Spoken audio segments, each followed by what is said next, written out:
بدون اي مقدمات بدون اي شيء صاحبي وصل 951 مشترك، وانا لساتني في 356 مشترك، وانا صراحة عندي تحدي اني اصل 1000 مشترك قبل منه. فللاسف صراحة اظن ان الموضوع مستحيل يمكن، ولكن بعد كل هذا التعب، بعد 57 فيديو تعبت عليه وتعبت عليه بالساعات، ستكون هذه هي النهاية؟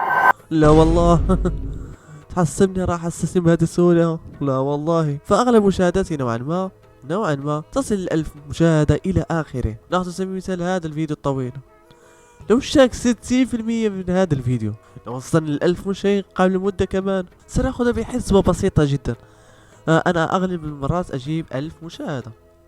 1000 مشاهدة فيو، لا تهتموا بكتابتي يعني أكتب بالماوس، وإحنا حابين نوصل ل1000 مشترك. استغفر الله العلي العظيم. نديرو لها غير صوب.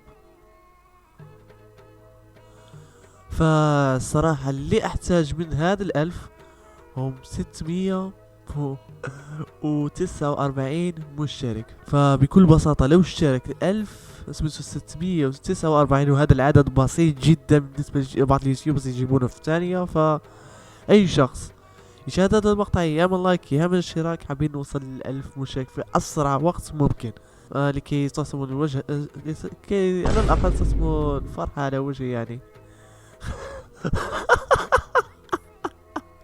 المهم سكيب. ولكن كما أعرف أن العرب لا يخشون المستحيل، فاشترك في القناة، فعل زر الجرس. حابين نوصل كما قلت لكم 1000 مشترك. المهم حاب أوصل 1000 مشترك قبل صاحبي. ايش في؟ صاحي تبغى كف انت كف.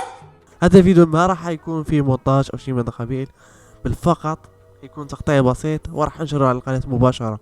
فاشترك بالقناة، فعل زر الجرس، اعمل لايك، اي شيء، اعمل مشاركة مع اصحابك، اعمل اي شيء لكي نصل ل1000 مشترك قبل يوكاي بكل بساطة. لا تنسى اللايك، اعمل اشتراك، فعل زر الجرس، وبيس.